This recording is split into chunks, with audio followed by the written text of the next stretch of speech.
کہ ایک مرتبہ حضرت علی رضی اللہ تعالی عنہ اور حضرت فاطمہ الزہرا رضی اللہ تعالی عنہا حضرت صلی اللہ علیہ وسلم سے ملنے کے لیے آپ کے گھر تشریف لے گئے۔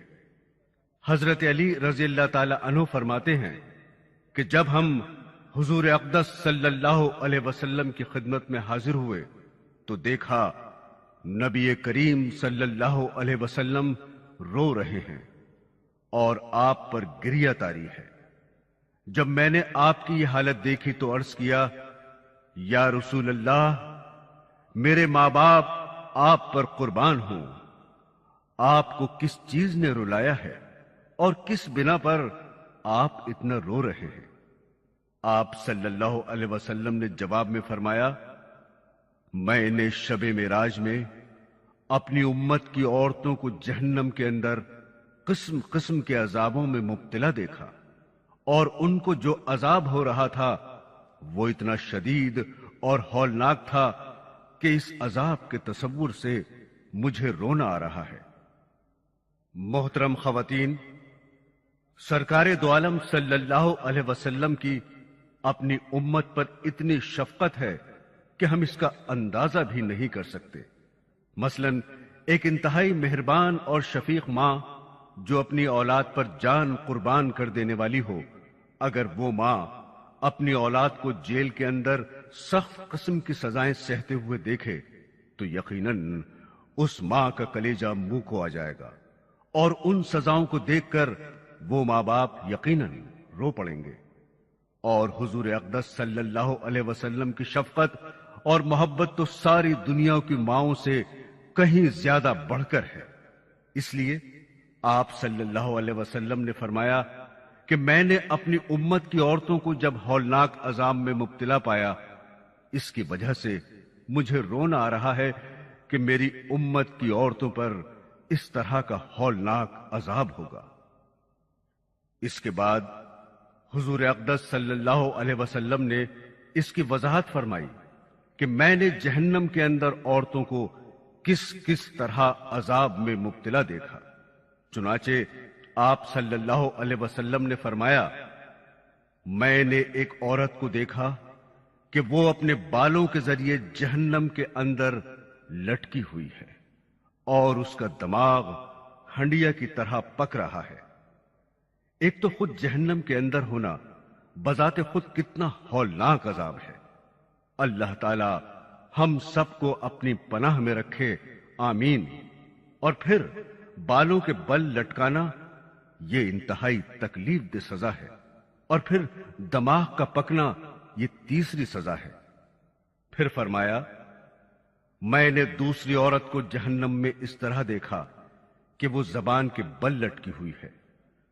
سامعین، آپ اندازہ کریں کہ کسی کی زبان کھینچ کر اور نکال کر اس کے ذریعے اس کے پورے جسم کو لٹکایا جائے تو اس میں کتنی سخت تکلیف ہے۔ اگر صرف ایک ہاتھ کے ذریعے بھی کسی کو لٹکا دیا جائے تو وہی اس کے لیے موت سے بدتر ہے۔ زبان تو بہت نازک چیز ہے۔ حضور اقدس نے آگے فرمایا، تیسری عورت کو میں نے دیکھا کہ وہ چھاتیوں کے بل جہنم میں لٹکی ہوئی ہے۔ چوتھی عورت کو میں نے اس طرح دیکھا